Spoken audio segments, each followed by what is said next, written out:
Good morning, students. Today we'll begin with our lecture 7 of Unit 1.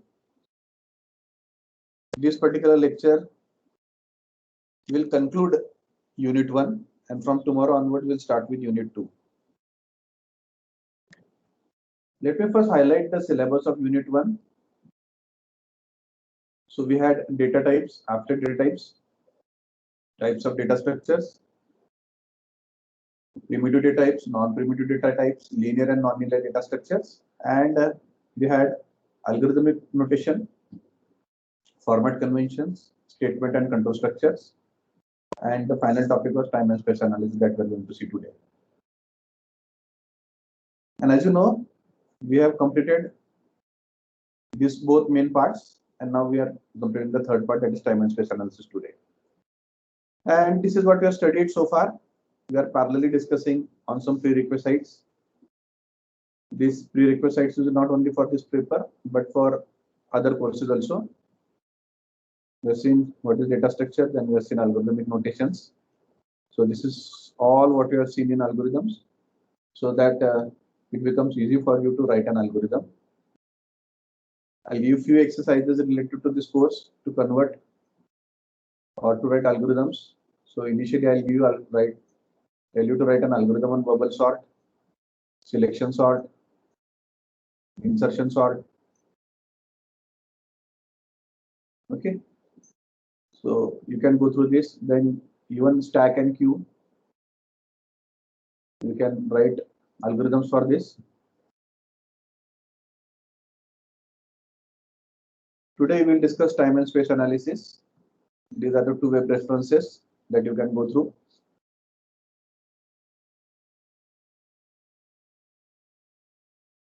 So this is the different type of functions: a constant function, logarithmic function, linear function, quadratic function, cubic function, exponential function, and a factorial function or factorial. What is a constant function?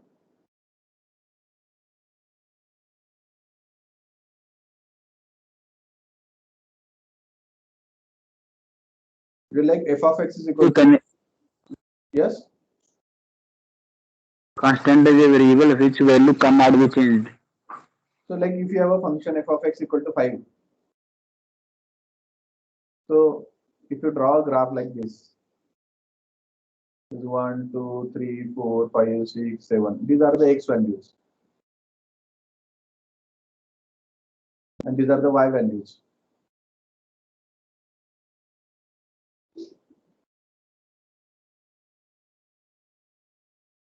So for any value of x, say 1, 2, 3, this means for any value of x, y value will be 5, right? For any value of x, y value will always be 5. This is f of x, and this is x. And this line is constant. Is this clear? This is the function f of x here, constant function.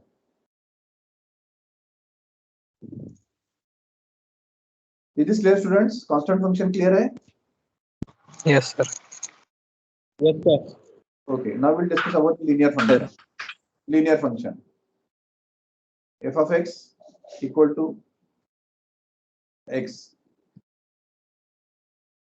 या फिर हम लोग ऐसा भी बोल सकते हैं ये y इज इक्वल टू, ठीक है, बट ये f of x मतलब यहाँ प्लॉट कर रहे हैं तो y पे ही प्लॉट कर रहे हैं. तो इसका ग्राफ कैसा बनेगा, यही ड्रॉ करते हैं.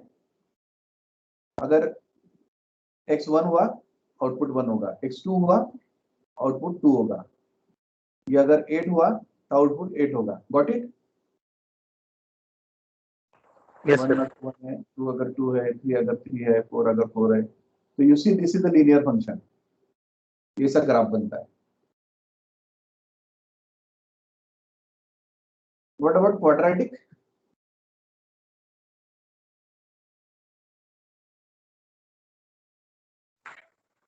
Quadratic function f of x equal to x square. तो अगर ये x है तो ये x स्क्वायर होगा, तो ये x अगर 1 है तो x स्क्वायर 1 होगा, 2 अगर है तो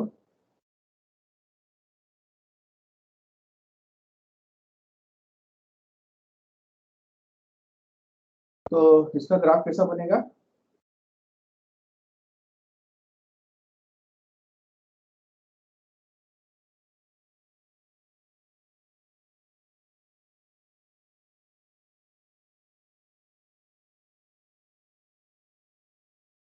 मैं थोड़ा इसका स्केल बदल देता हूँ।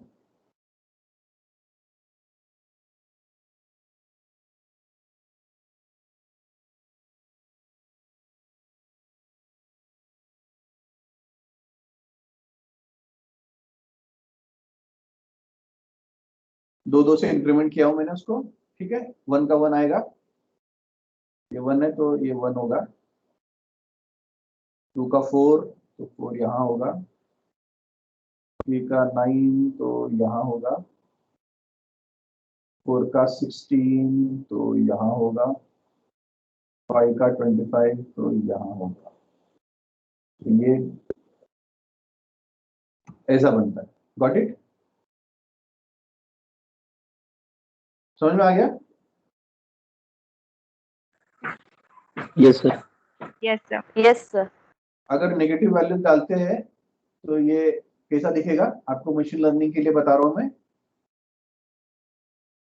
ऐसा दिखेगा, राइट? ये ऐसा दिखेगा। क्वाड्रेटिक फंक्शन है ना, ये ऐसा दिखता है। इस शेप को क्या बोलते हैं? आसिफ? आसिफ है? कर्व बोलते हैं सर उसको। क्या बोलते हैं?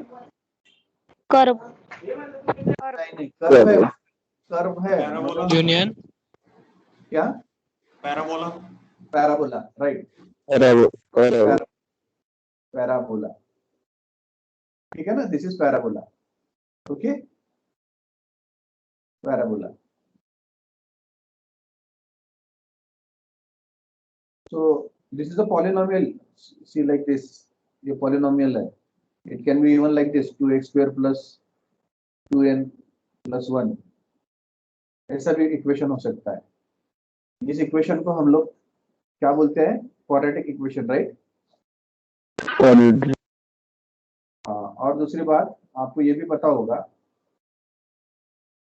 कि अगर ऐसी कर्व निकाली हम लोगों ने, तो इस पॉइंट को और इस पॉइंट को क्या बोलते हैं?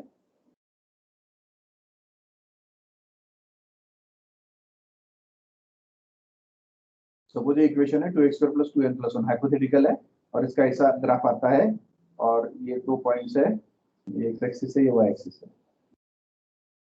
ये 2 पॉइंट्स को क्या बोलते हैं? जहां पर ये पैराबोला इस क्वाड्रेटिक इक्वेशन का x एक्सिस को कट करता है, इसको क्या बोलते हैं? बोलो। इसका डेटा स्ट्रक्चर से कुछ लेना देना नहीं है, बट इसका बहुत इंपॉर्टेंट मतलब है, जो अगर आपको पता चलेगा तो आप खुश हो जाओगे। अरे यार, मैथ्स में ये कितना आसान होता है, हम लोगों को समझता क्यों नहीं है? आसिफ नहीं है क्या आज? आंसर नहीं आ रहा। आसिफ है क्या? नहीं है सर, लगता है। हाँ, नहीं तो जवाब आ जाता हम लोगों का अभी तक। आसिफ को बताना है कि आप लेक्चर में आपका रेफरेंस हुआ था 2 बार। So if nobody knows, let me tell you. You know this is negative value of x and this is positive value of x, right? Yes sir Yes, sir. हाँ, so this is quadratic equation. तो ये दोनों values है ना, roots of quadratic equation है। Roots of equation, roots of equation आपने निकाले होंगे ना, फैक्टर्स निकाल के रूट्स निकालते हैं हम लोग। Yes, sir. तो ये इसका फैक्टर कैसा करेंगे आप? 2 into 1 is 2। तो 2 को कैसे लिखे कि आंसर 2n आएगा? 2x square plus n plus n plus 1। देखो ये 1 प्लस 1 अगर हम लोगों ने लिखा तो इसका टोटल 2 आता है, राइट? फिर ये हम लोग क्या करेंगे? नहीं सॉरी, Yes. ये स्क्वायर और ये भी x होना चाहिए था ना, गलती होगी, सॉरी। या फिर n, तो सारे n होने चाहिए, ओके। सो ये x और ये x हो गया, ओके। सो ये x कॉमन हो गया, और अंदर क्या होगा? 2x plus 1। ये 2x+1 और ये क्या हो गया?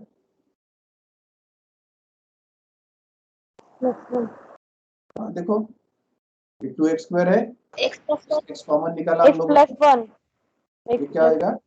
x plus 1 x plus 1 x+1। Okay, तो निकल रहे क्या फैक्टर्स देखो जरा।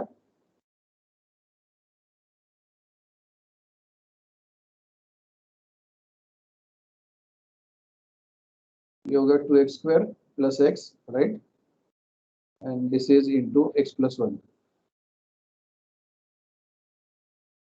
सो नहीं हो रहा है सर, ये तो ये हो रहा है, नहीं हो रहा है सर। तो कोई दूसरा इक्वेशन लेना पड़ेगा। हाँ ओके, सर, ये कोई दूसरा लीजिए सर। तो तीन चीजें होती है। वो डिस्क्रिमिनेंट मालूम है ना आपको, ये अंडर रूट वाला discriminant. Yes sir, Yes, D sir. Square B square minus sir. उसमें तीन कंडीशंस होती है ना, कि अगर वो आ गया तो ठीक है, नहीं आया तो इमेजिनरी रूट्स होते हैं, तो एक्स को वो कहीं कट नहीं करता है, right. Yes sir. Okay Yes, sir. Okay, तो कोई दूसरा एग्जांपल लेते हैं कि जिसमें फैक्टराइज हो जाएगा और दो फैक्टर्स आएंगे, ठीक है। तो इसमें ऐसा हो सकता है, let me tell you this condition, कि अगर आपका ग्राफ इस तरीके से प्लॉट हो जाता है, इसका मतलब इसमें कोई रियल रूट्स नहीं होते, रूट्स निकलते ही नहीं इसके। तो इसका मतलब ये एक्स को कहीं छेदता ही नहीं है, कट ही नहीं करता है। तो इसको जो रूट्स होते हैं वो रियल रूट्स नहीं होते, इसके इमेजिनरी रूट्स होते हैं। Okay, we'll go on to this in detail later on. I'll keep this example in abeyance, and second part of our lecture, let us discuss this 2x² + 2x+1. Okay, so I just write it down somewhere, plus 2x+1. Okay, if I have gone wrong somewhere, I'll just correct myself. Anyways, so इस तरीके से है, ये मुझे बताना था आपको कि अगर कोई I'll come to this logarithmic also. Okay, I want to come to this logarithmic also. So अगर कोई भी पॉलिनोमियल है, सपोज x⁻³ है, x⁻⁴ है, तो आपने ये देखा होगा कि ये जो पॉलिनोमियल था, ये x एक्सिस को दो जगह पे कट करेगा। ये x² अगर है तो क्वाड्रेटिक, अगर x³ है तो वो कितनी जगह कट करेगा x एक्सिस को मैक्स?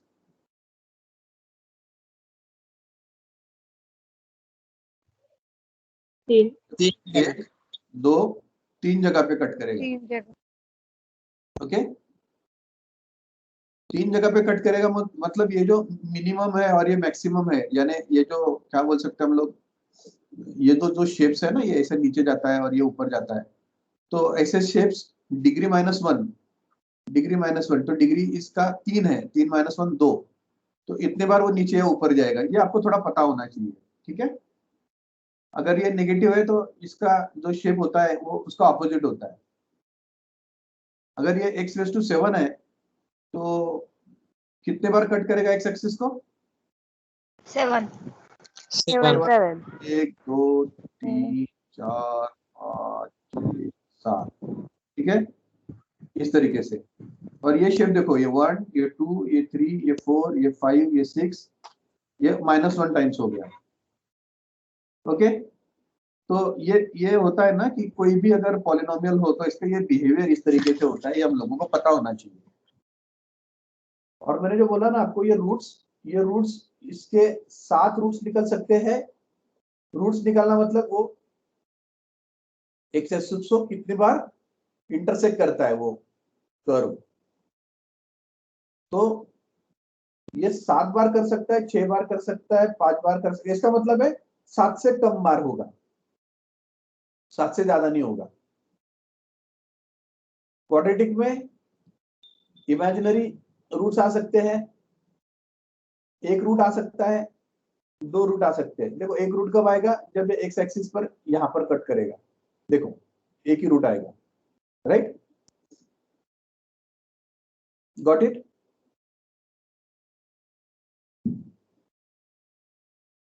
समझ में आया नहीं? Yes sir, yes sir. Yes, sir. फिर से बोलता हूँ कि this has nothing to do with our data structures. Okay,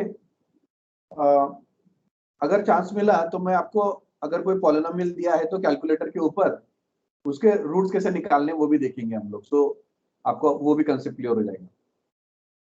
okay, अब मुझे आपको ये बताना है कि what is the log. log to the base 2 of one number से x या फिर log of n to the base 2.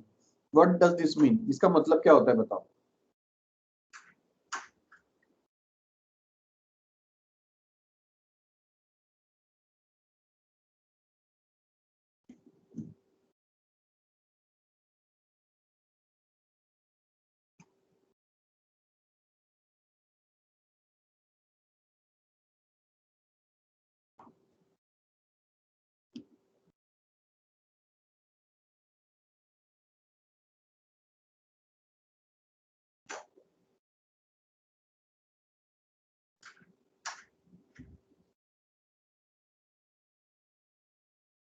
Somebody tell me what do you mean by log of n?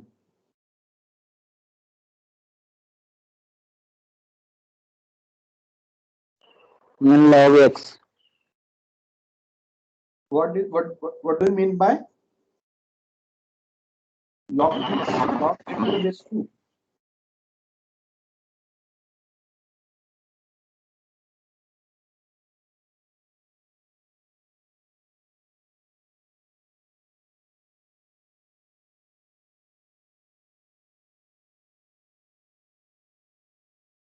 Yes.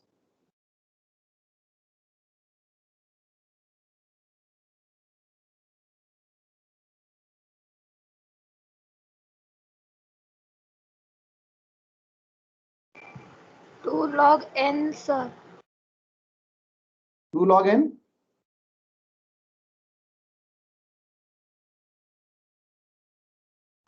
Yes, sir. 2 log n. अगर n1 है, n2 है, n3 है, n4 है, n5 है, अगर ये n की वैल्यूज है तो मैं वो पूछ रहा हूँ.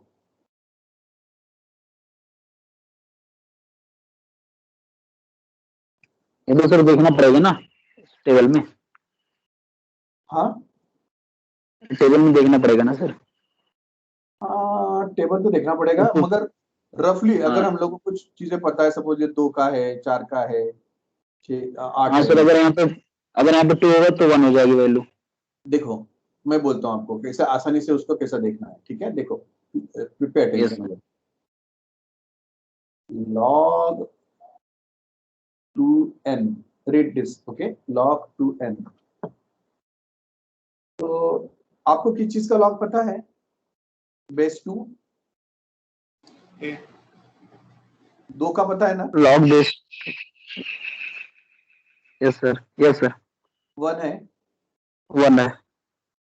तो अगर ये नंबर है n, तो ये उसका log n to the base 2 हो गया. अगर नंबर 4 है तो 4 का सर 2 की पावर 2 कर देंगे. हाँ, ऐसा देखना है 2 के ऊपर क्या लिखा तो आंसर आएगा. 2 के ऊपर क्या लिखना है तो ये आंसर आएगा. 2 sir. 2 raised to 2 raised to 2 is. Value 2 आएगा. अगर ये हम लोग 8 लिखते हैं तो 4. 3. 3. राइट 3, क्योंकि 2 into 2 into 2, राइट. 3. ओके, अब ये थोड़ा सा इसके बारे में सोचो. ये जो लिखा है ना मैंने, इसको निकाल दो थोड़ा 2 मिनट के लिए बाजू में रखते हैं. log of 10 पता है आपको? log of 10 to the base 10. 1. 1 sir. हाँ, तो इसका मतलब क्या हुआ? इसका मतलब क्या हुआ? ये तो बेस 10 है, छोड़ दो. ये बेस 10 है, तो 10 के ऊपर यहाँ क्या लिखा? 10 के ऊपर क्या लिखा? 10 के ऊपर क्या लिखा? तो आंसर 1 आया. 0.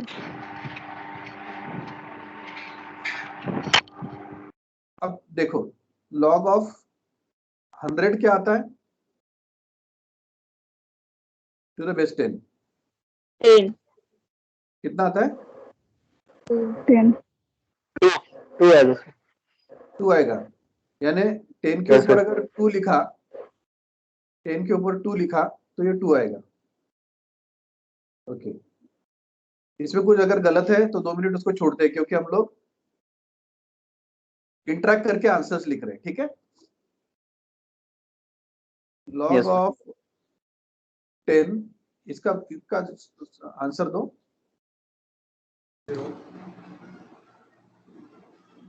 किसका सर? ये वाला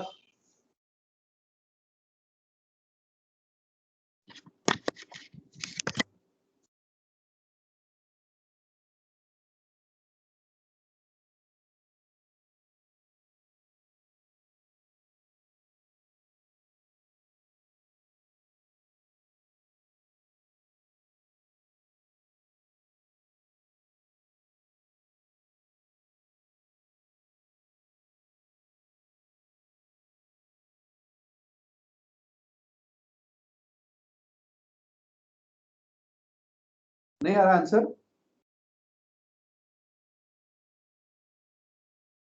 नहीं 10 के ऊपर क्या लिखा तो ये 1 आएगा। 0 0 लिख। हाँ, 10 के ऊपर अगर जी। 0 लिखा तो 1 आएगा, सर आंसर होगा। अब यहाँ देखो, ठीक है, ये मैं पूछ रहा हूँ ना, 10 के ऊपर क्या लिखा, 10 के ऊपर क्या लिखा तो 1 आएगा।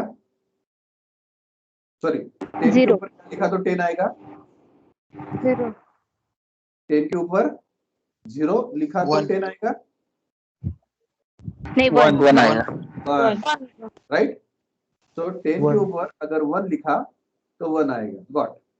अब यहाँ देखो, 10 के ऊपर क्या लिखा तो 100 आएगा। 2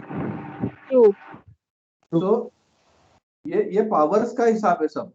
10 के ऊपर क्या लिखा तो ये 100 आएगा, 10 के ऊपर क्या लिखा तो 10 आएगा, 10 के ऊपर क्या लिखा तो 1 आएगा। मतलब 10 का पावर क्या लिखा तो 10 का पावर 2 लिखा तो आंसर 100 आएगा। 10 के ऊपर 1 लिखा तो आंसर 10 आएगा, 10 के ऊपर 0 लिखा तो आंसर 1 आएगा। इसी तरीके से अब हम लोग यहाँ देखते हैं, 2 के ऊपर क्या लिखा तो 1 आएगा, 2 के ऊपर क्या लिखा, ये थोड़ा इस तरफ लिखना पड़ेगा। 0 2 के ऊपर 0 क्या लिखा, 0 हाँ 0 के ऊपर अगर 0 लिखा तो 1 आएगा, 2 के ऊपर 1 लिखा तो 2 के ऊपर 1 लिखा तो 2 okay, let's do one thing. 2 आएगा सर। तो ओके, एनीवेज 2 मिनट, मैं एक स्लाइड बढ़ा देता हूँ, एक स्लाइड ऐड कर देता हूँ। Wait a minute.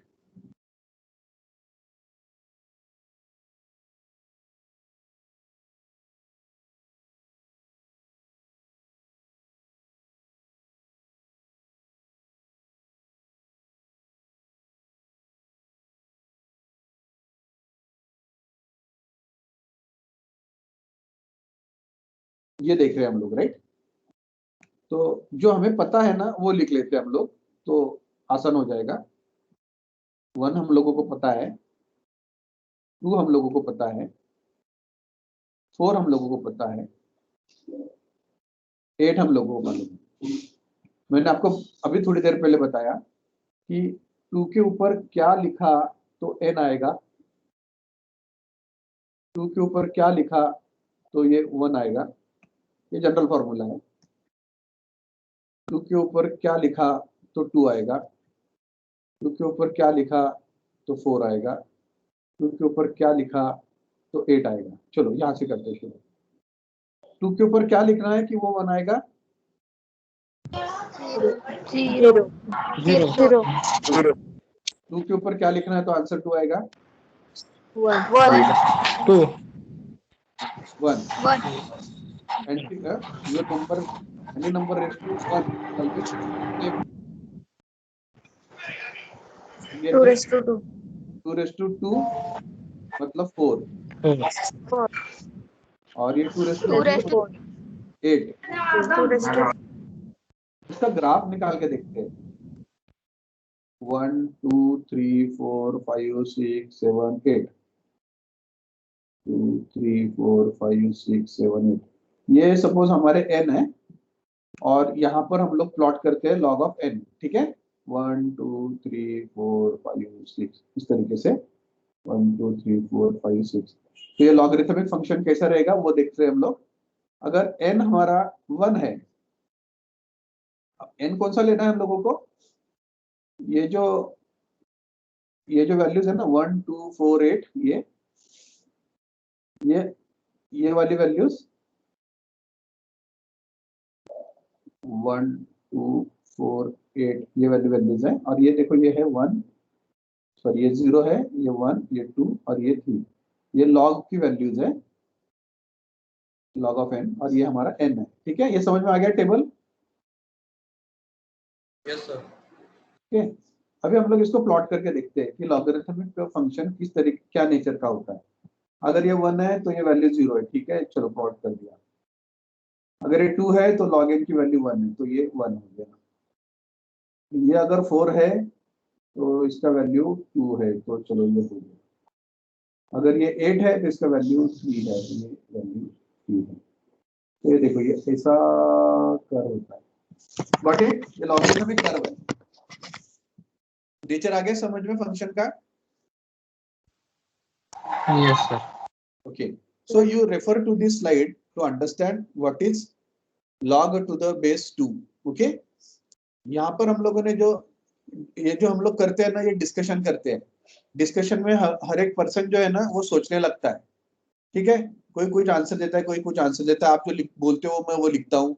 ठीक है, सो सम अप करने के बाद हम लोग जो लिखते हैं that is our final understanding of that problem. हमेशा ये ध्यान में रखना है कि लॉग का मतलब क्या होता है कि अगर हम लोगों को किसी नंबर का लॉग निकालने को बोल दिया, log of 64 to the base 2, तो इसका मतलब ये होता है कि 2 के ऊपर क्या लिखे तो ये आंसर 64 आएगा। इस तरीके से आपको इंटरप्रेट करना है। Okay, got it? Yes sir. Yes, sir. Yes, sir. Yes, sir. हाँ, और वो जो नंबर है ना वो यहाँ पर आपको लिखना है। So coming back here, so this is the nature of our logarithmic curve. This the nature of that graph. तो ऐसा अगर कर्व है तो इसको बोलते हैं logarithmic function to the base 2 का हम लोगों ने निकाला है। ओके,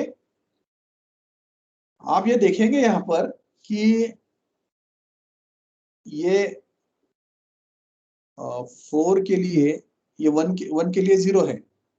इनिशियली देखो ये थोड़ा सा ऐसा लिखता है कि ये थोड़ा फास्ट ग्रो हो रहा है, बट बाद में देखो यहां से लेकर यहां तक इतने पार्ट के लिए बहुत स्लो था। उसके बाद में ये यहां से लेकर यहां तक देखो और स्लो हो गया। ठीक है, तो डेटा कितना बढ़ा, लगभग ये 30 के आसपास, और ये देखो ये सो 30 का लगभग 60 हो गया, तो डेटा डबल हो गया, डेटा डबल हो गया। मगर आप यहां देखोगे ये जो स्टेप है वो सिर्फ 1 से बढ़ी। अगर हम लोग यहाँ देखते हैं ना तो ये स्टेप सिर्फ 1 स्टेप से बढ़ा है। यहाँ पर यहाँ डेटा डबल हो गया, मगर यहाँ पे स्टेप 1 से ही बढ़ी।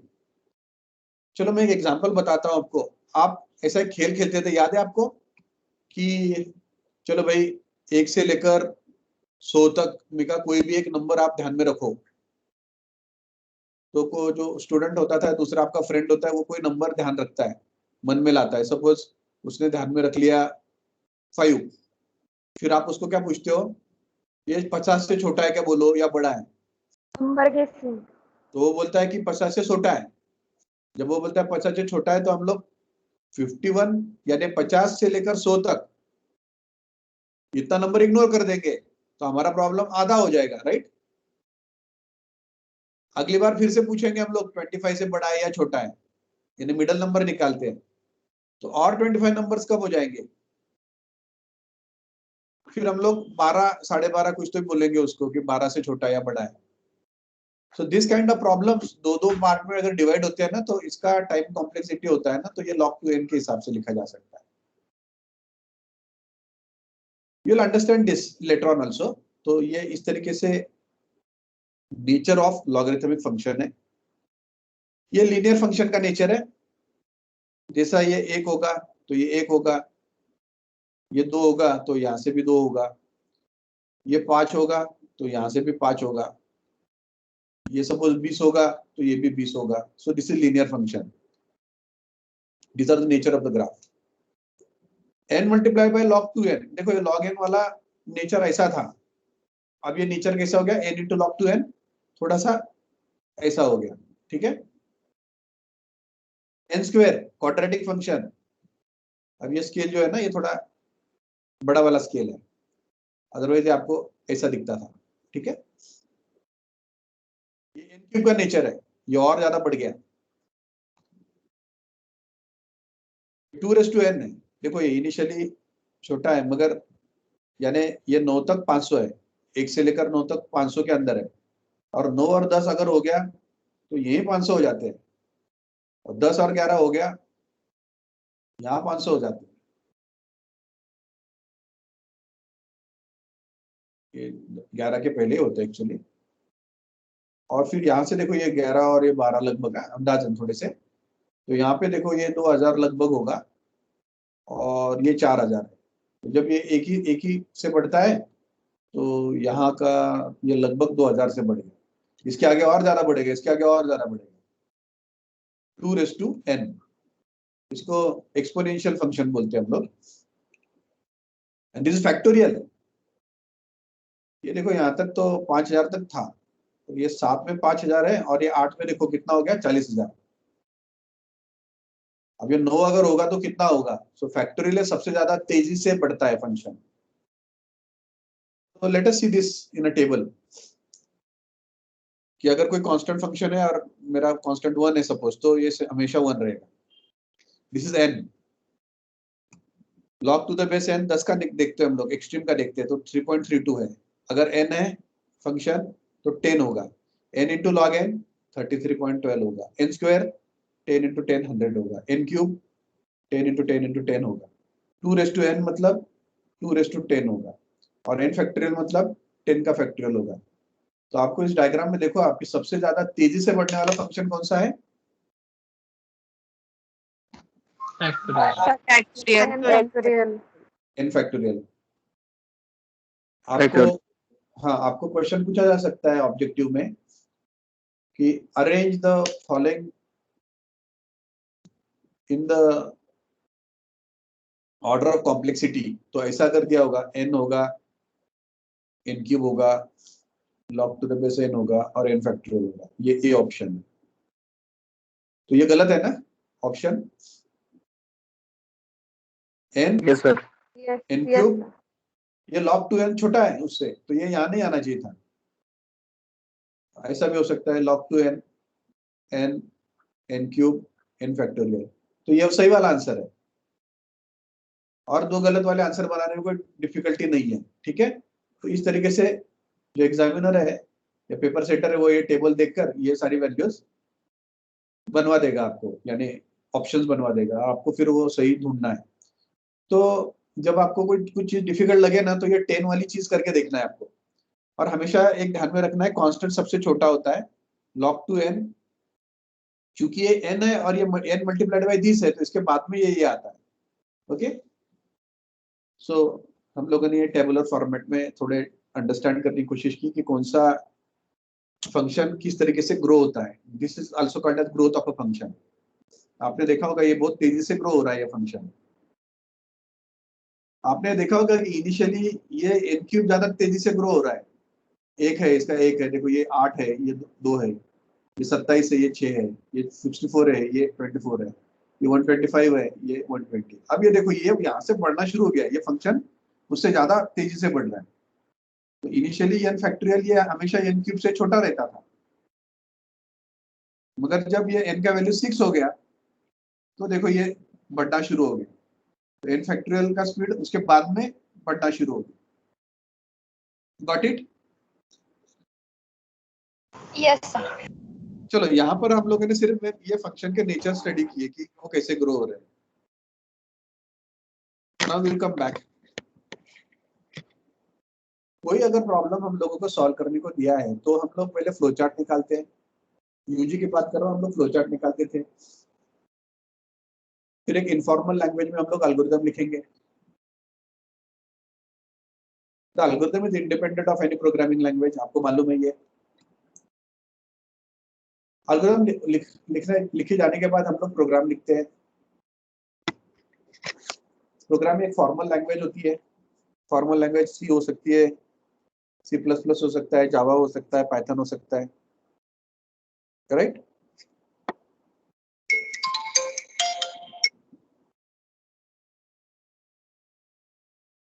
अगर हमें ये देखना है कि हम जो प्रोग्राम लिख रहे हैं उसको कितना समय लगेगा एग्जीक्यूट होने के लिए, उसको कितना समय लगेगा एग्जीक्यूट होने के लिए, उसको बोलते हैं कुछ सेकंड करो. प्रायोरी एनालिसिस. हम लोग उसमें कोडिंग नहीं करते, और अगर हम लोगों ने प्रोग्राम लिख दिया है using some of the programming language, और फिर वो एग्जीक्यूट होने के पहले और एग्जीक्यूट होने के बाद, जब n की साइज कुछ पर्टिकुलर साइज होती है तो क्या टाइम आता है, फिर n की साइज और बढ़ा के हम लोग देखते हैं फिर क्या टाइम आता है, इसको बोलते हैं पोस्टेरियर एनालिसिस. हम लोगों को इंटरेस्ट है without actually writing the program time और स्पेस एनालिसिस कैसे करें. क्योंकि क्या हो सकता है, so this is what I told you, without execution of actual code, and this is the execution of actual code. क्या हो सकता है कि हम लोग एल्गोरिथम लिखेंगे तो शायद हमारे पास में 4 वर्जन्स ऑफ एल्गोरिथम होंगे, A, B, C और D. इसमें से कोई एक एल्गोरिथम हमको ये प्रोग्रामिंग लैंग्वेज में इंप्लीमेंट करना है. और अगर हम लोगों ने इसका without execution of the actual code करके टाइम एंड स्पेस एनालिसिस निकाली, ए एल्गोरिथम n² टाइम लेता है, बी एल्गोरिथम n³ टाइम लेता है, सी एल्गोरिथम log 2n टाइम लेता है, डी एल्गोरिथम n लेता है. तो which algorithm should we select?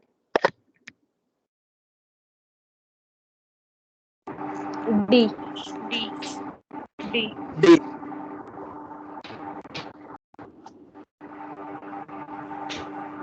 C sir, C. Block A base 2. ये देखो, ये जो है ना, ये n से स्लो है, ये n से log to the base n, ये स्लो है. स्लो इन द सेंस इसका ग्रोथ स्लो है, इसका मतलब इसका स्पीड ज्यादा है. तो you will select C. C will be the winner. फिर ये C वाला एल्गोरिथम जो है इसकी कोडिंग हम लोग करेंगे. सो ये जो एनालिसिस हम लोग अभी पढ़ने वाले हैं, प्रायोरी एनालिसिस, हम लोग एक्चुअल कोड, प्रोग्राम का कोड नहीं एग्जीक्यूट करेंगे, हम लोग एल्गोरिथम को एनालाइज करेंगे mathematically.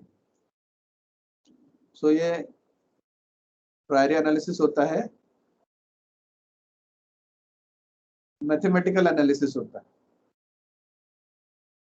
So you do some mathematical analysis of the code and then you come up with the type complexity. So you use this to compare different versions of the code and which one to be finalized. So ये चारों candidates थे, उसमें से हम लोगों ने select किया है. इस तरीके से जो टाइम और स्पेस एनालिसिस हम लोग करते हैं, इसको हम लोग बोलते हैं asymptotic analysis. Asymptotic analysis.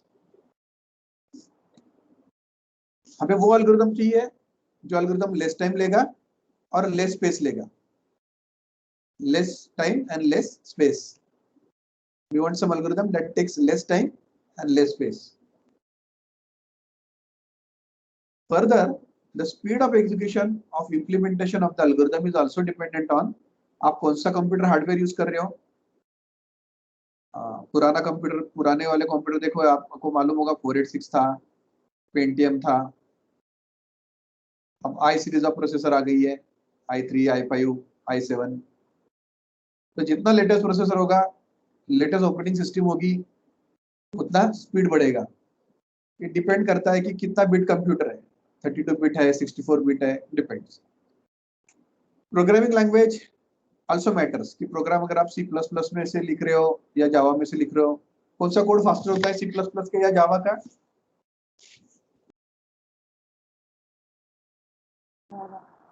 Java. No, Java. Java. No, Java का स्लो होता है एग्जीक्यूशन, क्योंकि जावा में आपको जावा रन टाइम एनवायरनमेंट की जरूरत होती है और वो प्रोग्राम इंटरप्रेट होता है। वेयर सी प्लस प्लस ये एग्जीक्यूटेबल फाइल होती है, ये डायरेक्टली एग्जीक्यूट होती है, इसको कोई रन टाइम एनवायरनमेंट की जरूरत नहीं होती है और ये इंटरप्रेटेड नहीं है, ये कंपाइल्ड होता है। तो speed of any C plus plus program is faster than any Java program, आप चाहे तो देख लो।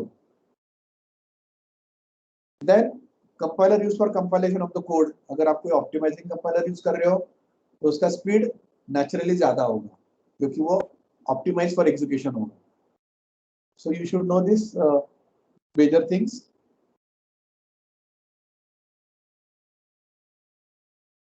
Now we'll see what is asymptotic notation.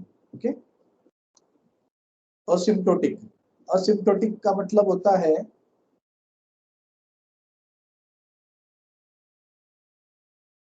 अगर ये कोई कर्व है ऐसी,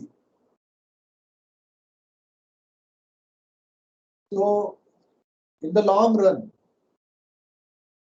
एंड बिहेवियर क्या होगा इस कर्व का, ये इनिशियल का छोड़ दो, बहुत दूर जाता है, जैसा आपका डेटा बढ़ता जाएगा तो ये कर्व का नेचर कैसा होगा उसका स्टडी करना है आपको। Nature of the curve when data size increases, ये कैसा बिहेव करता है, दैट इज कॉल्ड असिम्प्टोटिक या asymptotic behavior. With larger values of n, how the function behaves, study of that behavior is called as asymptotic behavior. चलो थोड़ा सा शुरुआत करने के लिए, ये मैंने कल आपको असाइनमेंट दिया था, एक फंक्शन लिखो which calculate the sum of n numbers from vector a and print the result. इसमें मुझे एक बताओ कि ये लाइन को कितना टाइम लगेगा एग्जीक्यूट होने में। 1, राइट? ये स्टेटमेंट एक बार होगा ना? Yes sir. Yes, sir. ये स्टेटमेंट कितनी बार होगा ये फॉर, ये स्टेटमेंट रिपीट वाला? एन3 वैल्यू N time. और जितने बार ये होगा उतने बार ये भी होगा, हाँ. Yes. ये राइट? एक बार। One time. सो हम लोग इसको ऐसे लिख सकते हैं, एक 1 time. Plus n plus n plus 1 plus 1, ये हो गया 2n प्लस 3, राइट? यस। अब स्पेस का देखते हैं, n नंबर्स है, मतलब ये जो a है हमारा वेक्टर, ये वेक्टर है ऑफ साइज n है, तो इसका स्पेस कितना लगेगा n, सम को कितना लगेगा, एक वेरिएबल है 1, One. i भी एक वेरिएबल है 1, और कोई वेरिएबल है क्या? Right. कांस्टेंट नंबर हम लोग इग्नोर कर देते हैं, ये +3 कांस्टेंट इग्नोर कर देते हैं, ये 2 मल्टीप्लाइड बाय यानी कांस्टेंट से मल्टीप्लाइड बाय वो भी इग्नोर कर देते हैं। सो ये हो गया इसका टाइम एनालिसिस n है, और ये इसका space analysis order of n है, ये भी ऑर्डर ऑफ n है। Got it?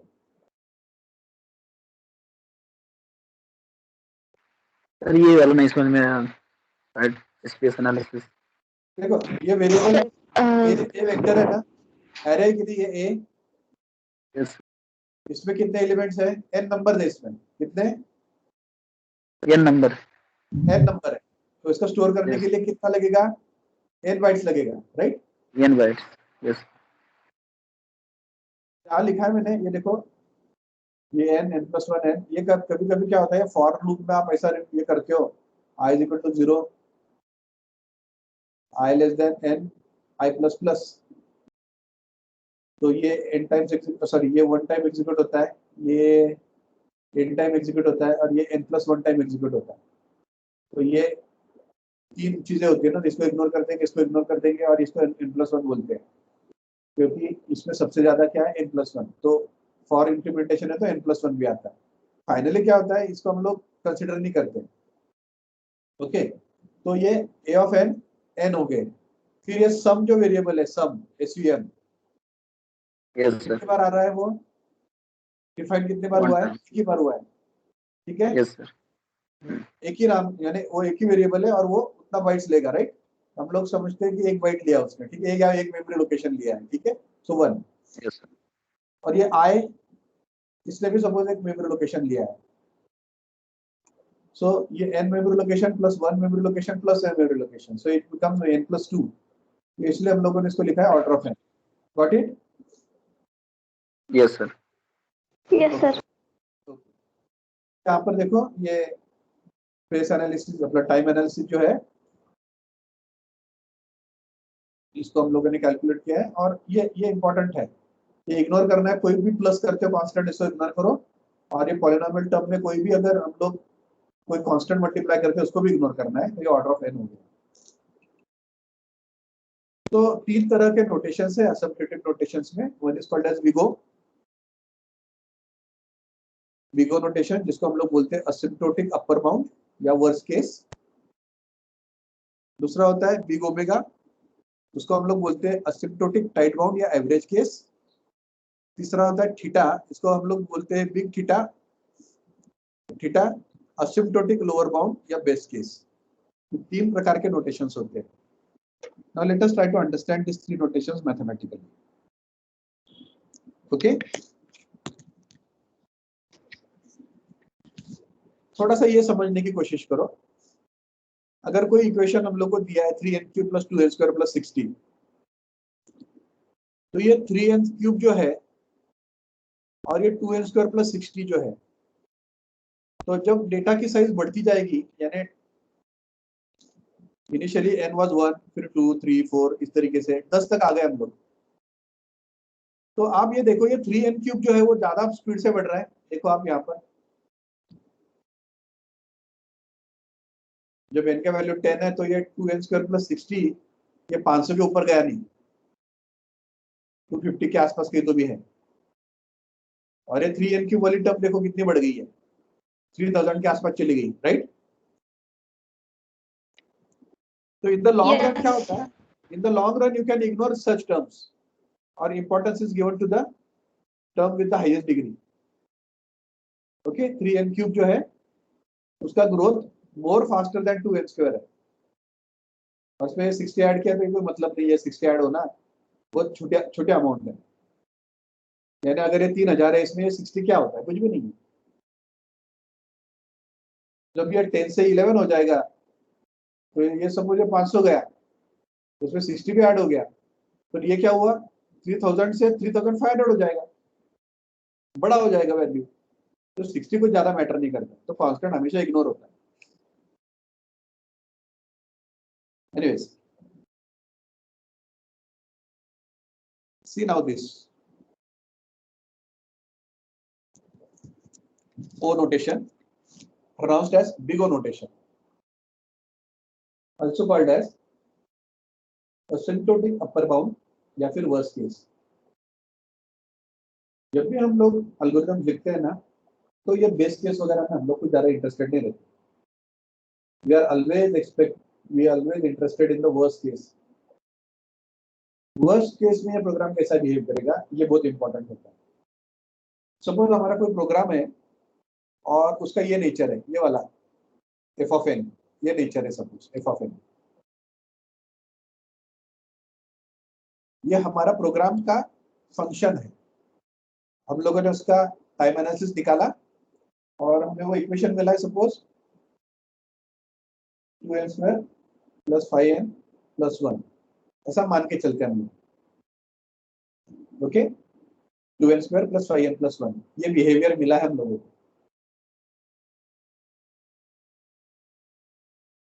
तो ये हो गया हमारा f of n।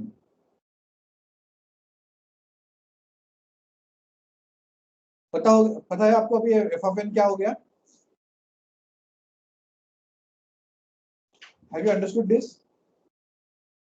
That assume that f of n ये हमारा कोई प्रोग्राम है जिसका ये एग्जीक्यूशन टाइम है 2n² + 5n + 1।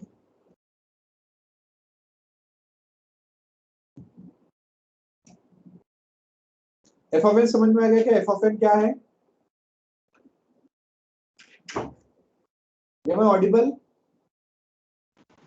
सर Yes, पटत sir. रिपीट करा ना। Yes sir.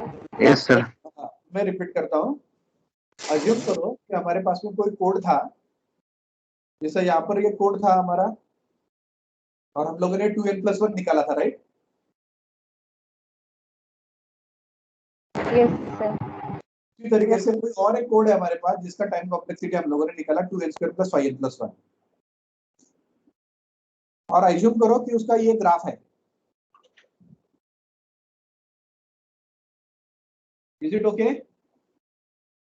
Yes Yes, sir. Yes, sir. Okay, तो हम लोग ये देखो देखो हम लोग ये तब तक आगे नहीं बढ़ेंगे जब तक इसमें की हर चीज आपको समझ में नहीं आएगी। काफी लोग टाइम एंड स्पेस एनालिसिस समझ नहीं पाते क्योंकि ये मैथमेटिक्स समझता नहीं है। Believe me friend, this is very easy. कुछ भी ज्यादा दिमाग लगाने की जरूरत नहीं है इसमें। मैं फिर से रिपीट करता हूं कि कोई कोड हमको दिया गया, हम लोगों ने उसमें लूप्स कितना है वगैरह सब काउंट किया, वेरिएबल्स कितना है, सॉरी कौन सा वेरिएबल कितने बार यानी एग्जीक्यूशन को जाता है, वो सब देखा हम लोगों ने, और ये इक्वेशन हम लोगों ने निकाला 2n² + 5n+1। ये हमारा f(n) है। क्या यहां तक समझ में आ गया आपको? Yes, sir. Okay yes sir. Okay. Yes sir. हमें एक नया फंक्शन बनाना है g(n). एक नया फंक्शन बनाना है g(n).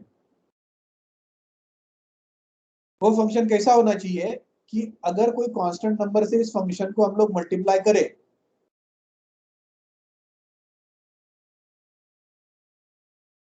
एक नया फंक्शन हम लोगों को ढूंढ के निकालना है कि जिसको c से अगर हम लोग मल्टीप्लाई करें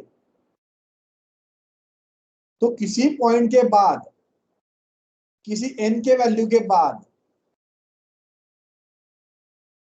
ये फंक्शन ओरिजिनल फंक्शन से ज्यादा या ऊपर से जाना चाहिए।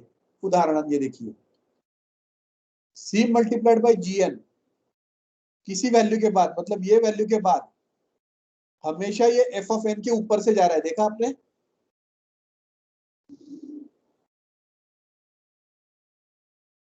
ये n0 के बाद, n0 के बाद हमेशा f(n) के ऊपर से जा रहा है। देखो ये ऊपर से जा रहा है, Yes, sir. ठीक है ना? वो कहा नहीं जा रहा है ऊपर n0 के, n0 के पहले देखो ये नीचे से जा रहा है, उसके f(n) के नीचे से जा रहा है, राइट? ये वाला पोर्शन, हालांकि यहाँ ऊपर से जा रहा है, मगर अब n0 के बाद में हमेशा ऊपर से जा रहा है।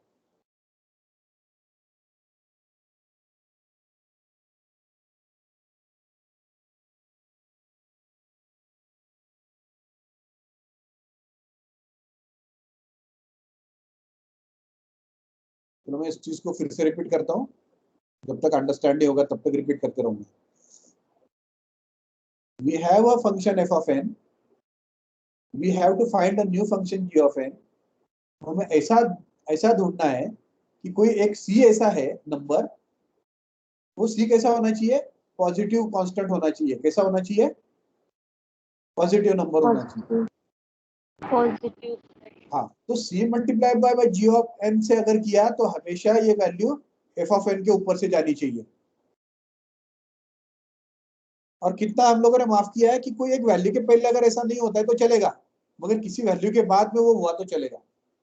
चलो ऐसा c ढूंढते हैं, और ये n0 भी ढूंढते हैं, इसके बाद में ऊपर से जाना चाहिए। ये n0 मतलब क्या? कोई तो भी n होगा, n की कोई तो वैल्यू होगी। तो हम लोग यहीं पे करके देखते हैं। n का वैल्यू 1 हो सकता है, 2 हो सकता है, 3 हो सकता है, 4 हो सकता है, 5 हो सकता है, 6 हो सकता है।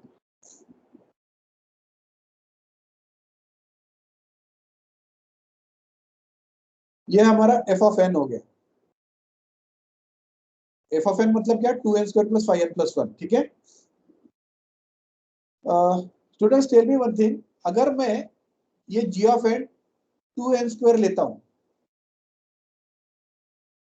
और ये F of N 2n square plus 5n plus 1 लेता हूँ, तो ये 2n स्क्वायर जो है इसकी वैल्यू एफ ऑफ एन से बड़ी होगी क्या कभी?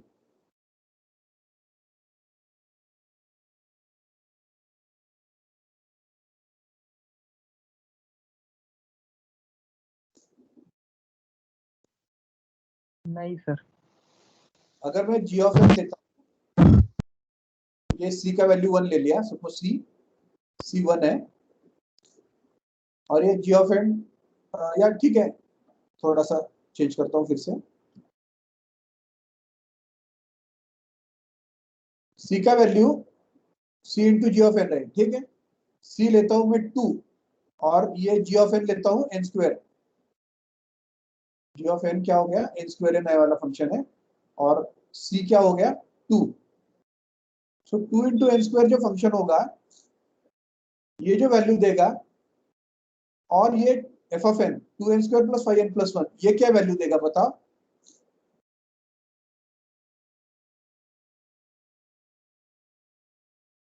चलो करके देखते हैं।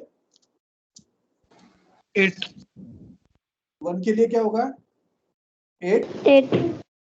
यहाँ क्या होगा 2 इंटू 1 स्क्वायर, 2 इंटू 1 कितना हो गया 2,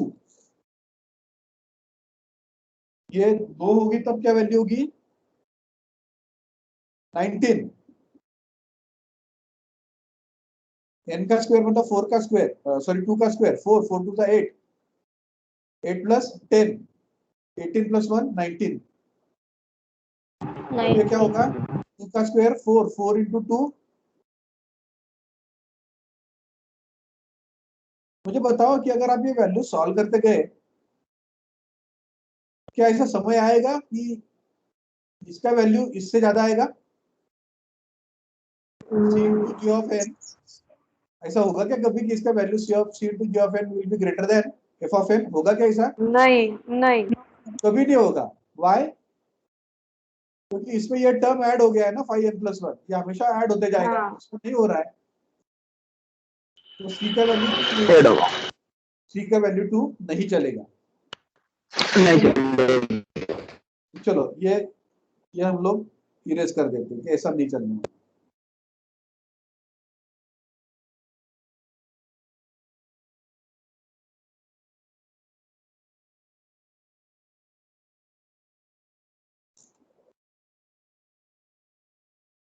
अब हम लोग क्या करते हैं, ये c का वैल्यू 3 करते हैं। अब ये लेफ्ट हैंड साइड पूरा सॉल्व कर लेते हैं हम लोग। 3 का वैल्यू आएगा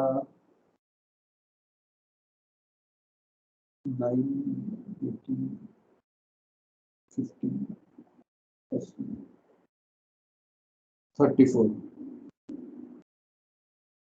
4 into 4, so 4 is to 2, 16, 32, 32 plus 5 into 4 plus 1,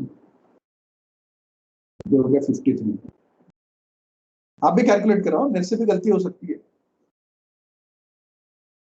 5 square 25, 25 into 2, 50, 50 76. 76 correct. And this is 36 into 2, 72 plus 5 into 6, 30, so 103, 103. 3. ठीक है 103 राइट।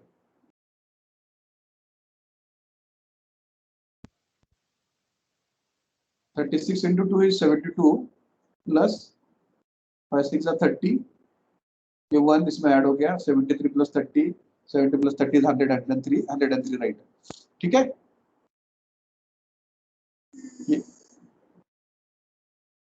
तो ये ऐसा सोचो कि ये ग्राफ जो है ना हम लोगों ने ऐसा प्लॉट किया है, कहीं तो भी 8 है, कहीं तो भी 19 है, कहीं तो भी 34 है, 53, 76 और 103, ये ग्राफ है हमारा। अब ये सी ऑफ जी एन हम लोग ये कैलकुलेट कर रहे हैं, ये एफ ऑफ एन हम लोगों ने कैलकुलेट कर लिया है, सी इंटू जी एन कैलकुलेट कर रहे हैं, सी 3 है एन स्क्वायर है। चलो इसके वैल्यूज बताओ।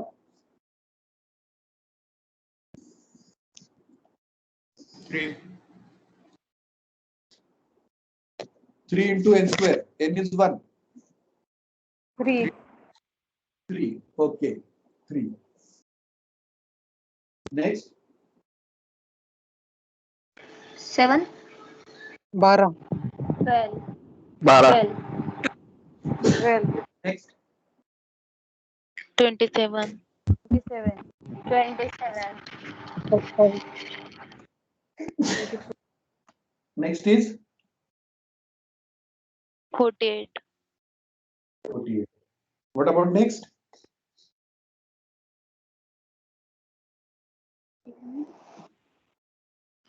3 to 75. 75. Next,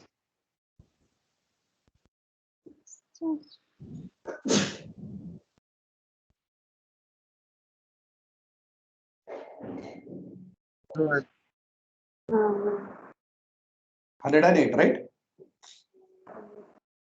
Yes, sir. थोड़ा देखो यहाँ पर कुछ चीज ध्यान में आ रही है क्या? Yes, sir. काय लक्षात आलं? क्या ध्यान में है आपके? लास्ट वाली व्हॅल्यू 108 झाली. Value इकडे है. 120. हाँ. राइट, तो ये वैल्यू 6 के बाद में 6 के बाद में हमारा ये फंक्शन सी ऑफ बढ़ती है. ओवरटेक कर रहा है, राइट? Yes. यानी Yes, sir. यानी इसका मतलब है कि ये हमारा n0 हो गया, क्योंकि इस वैल्यू के बाद में हमारा फंक्शन सी ऑफ gn ये ओवरटेक कर रहा है। इस फंक्शन की जो वैल्यूज है ये n0 के पहले तक कम थी, मगर n0 के बाद में हमारा ये फंक्शन जो है ये अभी f ऑफ n के ऊपर से जाना शुरू हो गया। चलो 7 के लिए भी एक बार करके देखते हैं कि ट्रू है क्या। ठीक है, 7 का f ऑफ n बताओ और 7 के लिए 3n² बताओ। हमें ये सिर्फ देखना है कि ये वैल्यू बड़ी है कि नहीं f ऑफ n से। 7² is 49, सॉरी, हाँ यस, 49 into 2 98 प्लस 7 5 जा 35. 7 5 जा 35 और ये 1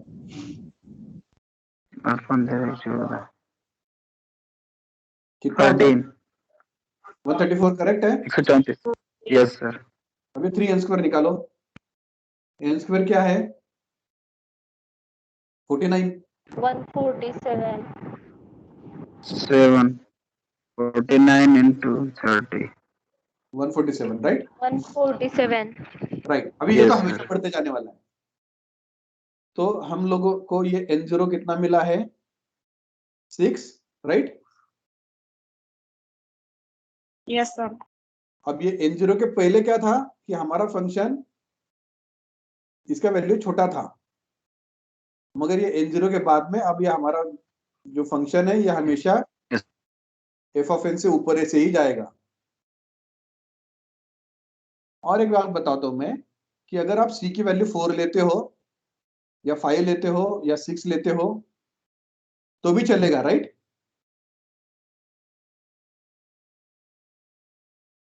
बराबर है ना?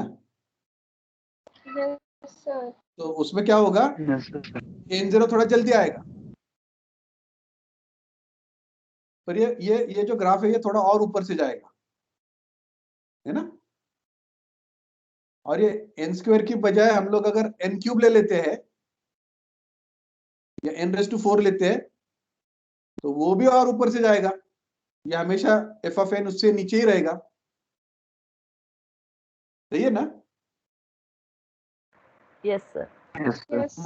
मगर वो हमें नहीं करना है, हमें वो फंक्शन लेना है कि जो ये f ऑफ n के करीब से जाए, बहुत दूर से जाने वाला नहीं, नियरेस्ट फंक्शन हमको निकालना है। इसीलिए हम लोग क्या करते हैं कि इसमें की जो हाईएस्ट टर्म होती है वही हम लोग g ऑफ n में लेते हैं, और अगर इसका 2 अगर है ना तो हम लोग इसको 3 करके देखते हैं। Got it? Yes, sir. Yes, sir. Yes, sir. yes sir, कि अगर हमारे पास में कोई फंक्शन होगा 4n square plus 3n plus 2। तो हम लोग क्या करेंगे कि जो ये एफ ऑफ एन है सपोज, तो जी ऑफ एन हम लोग कैसा बनाएंगे कि ये एन स्क्वायर है ना, तो ये एन स्क्वायर रख देंगे, और सी क्या करेंगे हम लोग, ऊपर से जाना चाहिए ना, तो ये 4 है ना, तो इसको 5 ले लेंगे। ठीक है, गॉट इट। Yes, sir. और Yes, एन sir. Zero Yes, sir. सिर्फ एक एन जीरो ढूंढना पड़ेगा। चलो आप मैथमेटिक्स पढ़ते हैं कि क्या लिखा है मैथमेटिक्स में, यही चीज जो है ना मैथमेटिकली लिखी है। For a given function g of n we denote by order of g n. तो इसको हम लोग है ना, ये जो है ना ये एन स्क्वायर, इसको लिखते हैं ऑर्डर ऑफ जी एन। इसका ये सी जो है ना ये इग्नोर कर देते हैं, सी को इग्नोर कर देते हैं। और जी एन हम लोगों ने क्या लिखा था, एन स्क्वायर, तो ऑर्डर ऑफ एन स्क्वायर लिखेंगे। यहाँ से एन स्क्वायर जो है वो यहाँ जाता है, ये कांस्टेंट निकल जाता है। ठीक है, इस फंक्शन से ये जी एन बनाया और जी एन का कांस्टेंट इग्नोर कर दिया, ये जो टर्म थी वो यहाँ लिख दी। तो यही मैथमेटिक्स में हम लोग लिख रहे हैं। For a given function g of n we denote order of g n, the set of function order of gn is equal to f of n। अगर दिया हो there exist positive constant c and n0, ऐसे दो positive constant चाहिए, c मतलब 3 है हमारे case में, और n0 जो 6 है हमारे केस में, such that f of n is greater than equal to 0। ये ग्रेटर देन इक्वल टू 0 है, ये ऊपर है, ये 0 पे नहीं है, ऊपर है। But it is less than c into ji of n, तो ये c ऑफ जी एन के नीचे है। फॉर ऑल n, ऐसे n की जो n0 से बड़े हैं, तो ये n0 से बड़े हैं ये सारे n, यहाँ से इसके आगे वाले जो n है उसमें ये जो f ऑफ n है ये 0 से ऊपर और c ऑफ जी एन से नीचे हो, यानी इसके दोनों के बीच में वो रहे, सी ऑफ जी एन के नीचे से ही। तो हम लोग दूसरी भाषा में क्या बोल सकते हैं कि एफ ऑफ एन के ऊपर से हमारी ये सी ऑफ जी एन जाएगी हमेशा के लिए। तो हमें ये दो कांस्टेंट निकालने हैं, सी और एन जीरो, कि उनके आगे, एन जीरो के आगे ये जो हमारा जी ऑफ एन रहता है ये हमेशा एफ ऑफ एन के ऊपर से जाएगा। अब दूसरा क्या होता है, ये वर्स्ट केस है ना, तो बेस्ट केस में क्या होता है, नीचे से जाता है।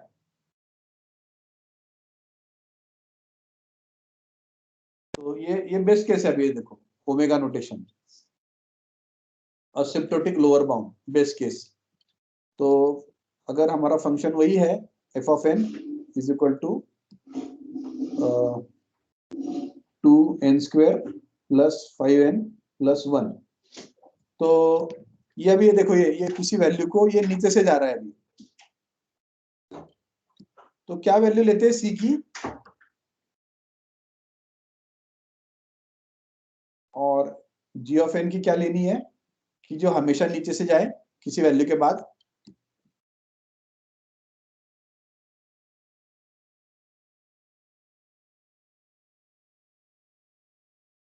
सी को 2 लेते हैं और ये एन स्क्वायर लेते हैं, चलेगा?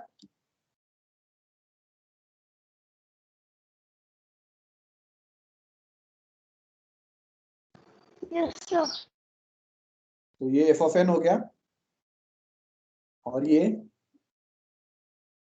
2 इंटू एन स्क्वायर, ये सी है, राइट। पहले ये 3 लिया था हम लोगों ने, अब 2 ले रहे हैं, ये इसकी इक्वल ले लेते हैं। तो ये वैल्यूज यहाँ से लेकर आते हैं, 8, 19, 34, 53,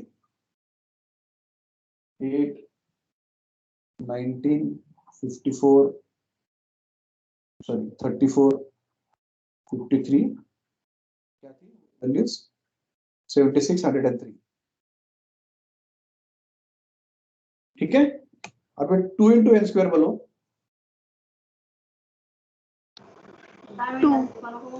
2, फिर ये 8, n square 9, 9 to the 18, 18 4 square 16, 16 to the 5 to the 50, तो ये हमेशा छोटा ही रहेगा, राइट। हमेशा छोटा रहेगा। Yes sir. तो हमारा n0 क्या हो गया 1। तो 1 के आगे हमेशा ये जो हमारा फंक्शन नया वाला फंक्शन है वो हमेशा नीचे से जाएगा। तो ये देखो ये 0, ये 0, फिर हमारा function c into ji of n, और उसके बाद में f ऑफ n। ठीक है, got it? Yes, sir. Okay, yes sir. अभी next is a combination of this two. इसमें क्या होता है, C1 भी निकालना है आपको, C2 भी निकालना है। तो हम लोगों ने ऑलरेडी निकाल के रखे हैं। अगर हमारा f ऑफ n ऐसा है,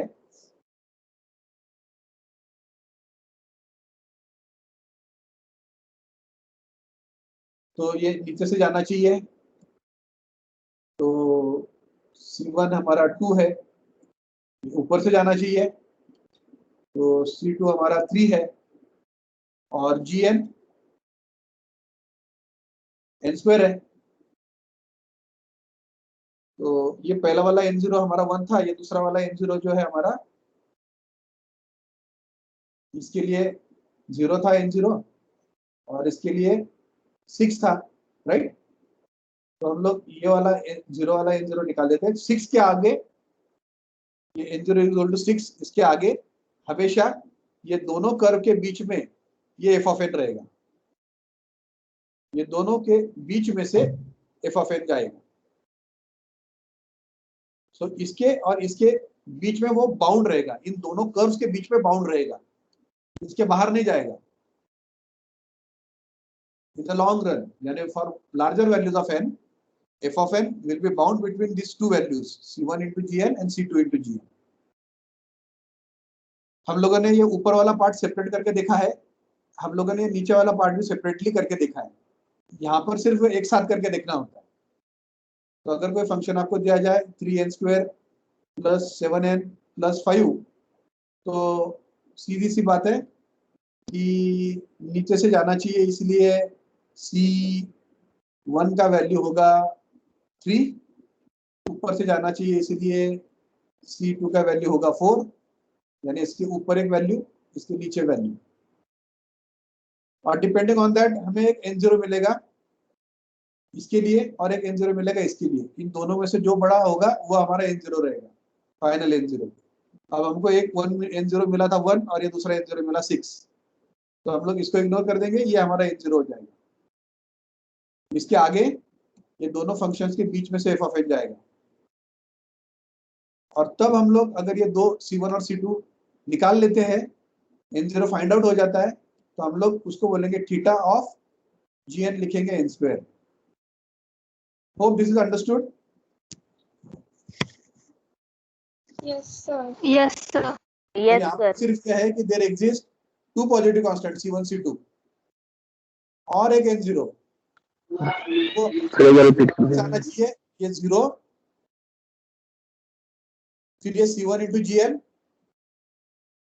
फिर f ऑफ n, फिर c2 gn। 0 less than equal to c1 into gn less than equal to f of n less than equal to c2 of gn। ये ध्यान में रखो, ये कैसे लिखते हैं हम लोग, ग्राफ के ऊपर से ये चीज आप इजीली लिख सकते हो। Okay, is this clear to you? Yes, sir. Yes, sir. I'll give you some examples for solving. Just let me know if the function is 4n square plus, you can use calculators at home, 7n plus 9। आपको c1 calculate करना है, c2 calculate करना है theta के लिए, theta notation के लिए, और तब का n0। बिग ओमेगा के लिए c कैलकुलेट करो, सॉरी बिग ओ के लिए, एंड बिग ओमेगा जो है उसके लिए bc कैलकुलेट करो। और n0 कैलकुलेट करो, n0 कैलकुलेट करो।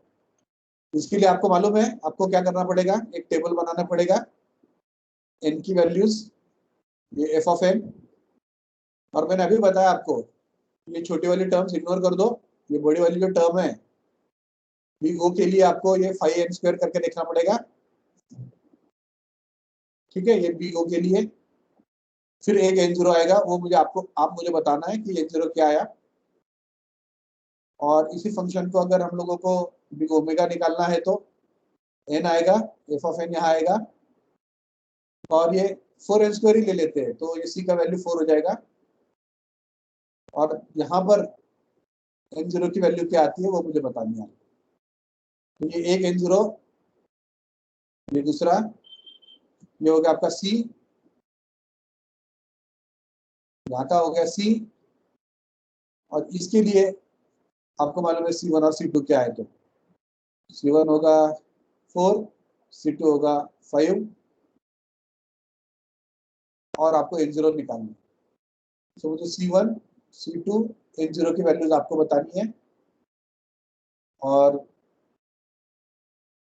थीटा ऑफ वॉट ये बताना है, यहाँ पर आपको ओमेगा ऑफ वॉट ये बताना है, और बिगो ऑफ वॉट ये बताना है। सो दिस इज योर होमवर्क, ठीक है, बहुत आसान है, कोई डिफिकल्ट नहीं है।